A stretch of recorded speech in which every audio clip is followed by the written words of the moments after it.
Hey friends, this is Michael Bohm with Youth Apologetics Training. Today we're going to keep going with this series about Bible contradictions. Is there contradictions in the Bible? No. No, there's not. And so today we're going to talk about another one of these alleged contradictions. We're going to talk about a bronze laver in the Old Testament and how some people believe that the Bible goofed up on the dimensions of this laver, and they don't equal out to pi. When you calculate the dimensions, we're going to get into this. We're going to talk some math, and some of you guys are going to go cross-eyed. That's okay. I'm a little rusty on my math and my algebra as well. That's okay. I was really good back in high school, but so much has just melted away the older I get. And by the way, that was millions of years ago when I was in high school. So anyway, I'm gonna try and explain it as best I can. If you guys want to come out to the website, my website, youthapologeticstraining.com, I'll show you the math so you can actually work it out for yourselves. And then you can pull out some rulers or whatever, or tape measure, and measure the dimensions of your arm and your hand breadth, because that is what is given here in the Bible. And you can work out the same calculation and find that, wow, God actually did that very well. So anyway, all that to say, we're going to be looking at 1 Kings chapter 7, verse 23. It is a description of some of the things that King Solomon did when he was building the temple for God. And it starts talking about this big bronze laver, this gigantic, I hate to call it, it's like a tub. It's not a bathtub, but although it did carry 2,000 baths. But anyway, whatever the case, it was a giant tub that was used as part of the sacrificial system that the priests were a part of in the Old Testament. I'm not going to get into that too much, but I'm going to go ahead and read this for you so you kind of get a feel for what's going on here, and then we'll talk about it. And so again, this is 1 Kings chapter 7, verse 23. And he made a molten sea, 10 cubits from the one brim to the other. It was round all about, and his height was 5 cubits. And a line of 30 cubits did compass it around about. Okay, that was the King James Version. I love the King James, but this would be one of those times when it says it a little funny-like, and you're like, wait, what just happened? All right, we got this big laver, okay? And Solomon is building this laver to these dimensions, okay? So its diameter from brim to brim is 10 cubits, all right? But if you run a line around the outside of it, it's going to measure 30 cubits. Now, I just planted something in your head. That'll come to fruition a little bit later.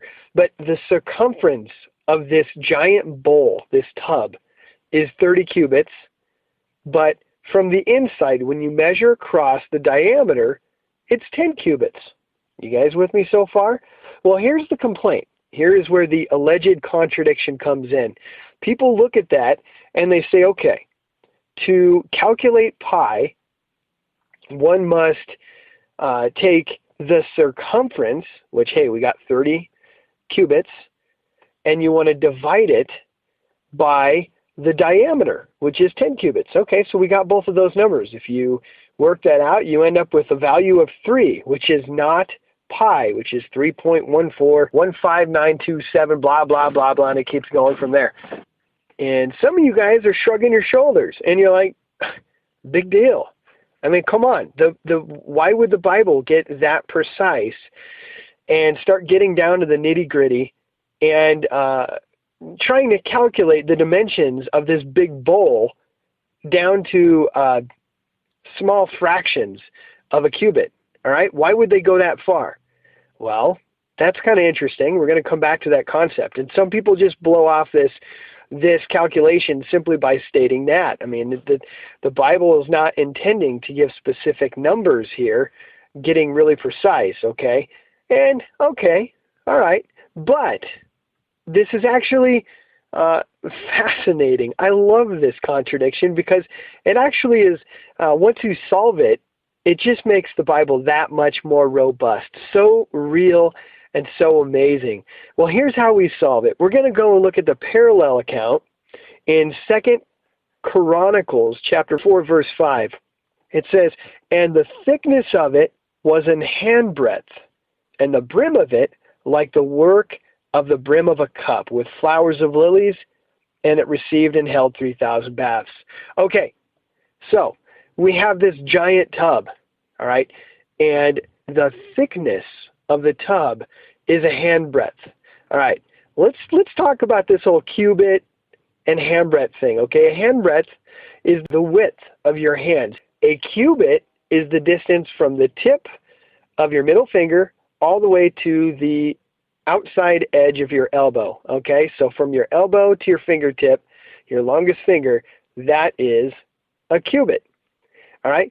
Typically, a cubit is around 18 inches, and typically the handbreadth is around 4 inches. That's fairly average, but whatever the case, you can work this out with your own cubit and handbreadth, believe it or not. It works out very well.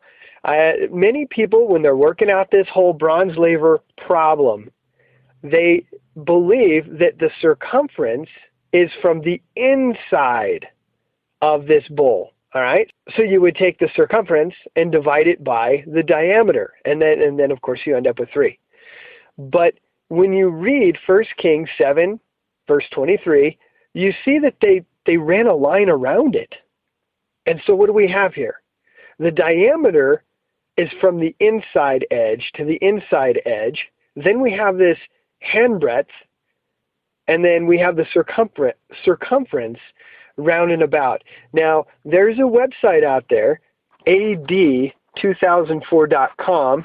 The header on this website says Prophecy Truths. And the author here is Roy A. Reinhold, and he explains it very well. He actually puts the math in his explanation. So I'm going to have some links to his page here on my website, and I'm going to show you some of the things that he worked out. And it's pretty fascinating. So when you work out the math, okay, this is where some of you are going to go cross-eyed. I'm going to go cross-eyed when I try to explain this to you.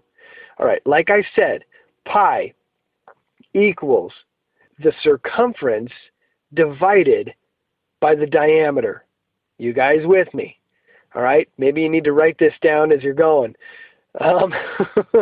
But okay, so in this case, the circumference is 30. If you divide it by the diameter by itself, you end up with, the diameter is 10, you end up with 3. All right?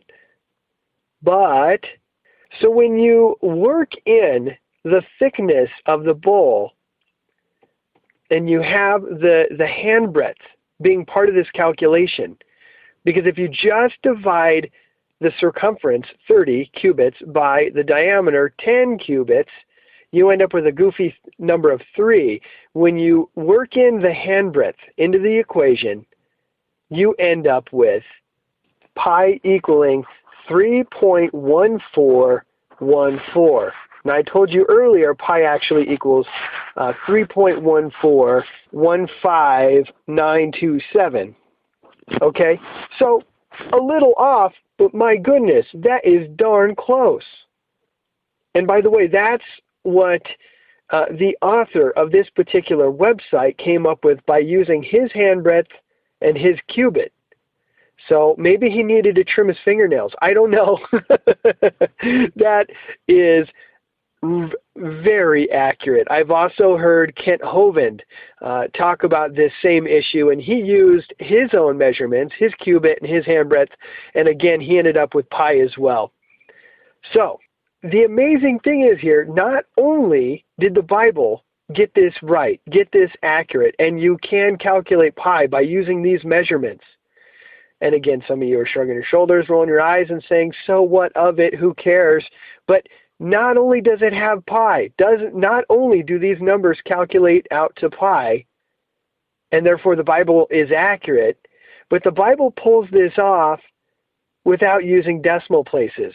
The Bible uses these strange measurements of cubit and handbreadth and uses whole numbers that do not have a decimal place, like 30 cubits, 10 cubits, and 2 handbreadths, or, well, 1 handbreadth.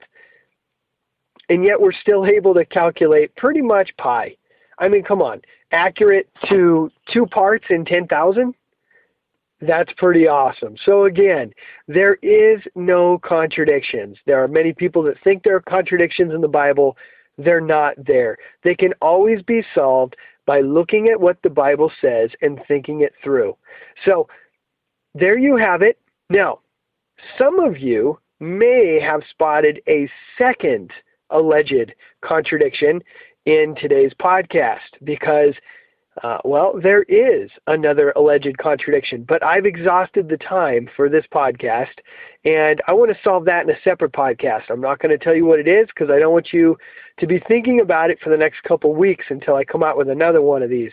But that will be the subject of the next podcast, solving the mystery contradiction that I just brought forth today. So anyway, come out to the website, youthapologeticstraining.com, and there, guys, you can leave comments and questions. Eventually, I'm going to build in a Bible contradictions section into the website where you guys can go in there, and I intend to have, eventually, an audio library of various alleged contradictions where you can go in there and find a podcast on any contradiction that you've heard about, look it up, listen to it, and figure things out. That is the intention. It's going to take a long time to get there, but that's what I'm going for. That's what I'm going for here. So anyway, you guys can catch me on Google+, Facebook, and Twitter. And with that, I love you guys, and I'll see you tomorrow.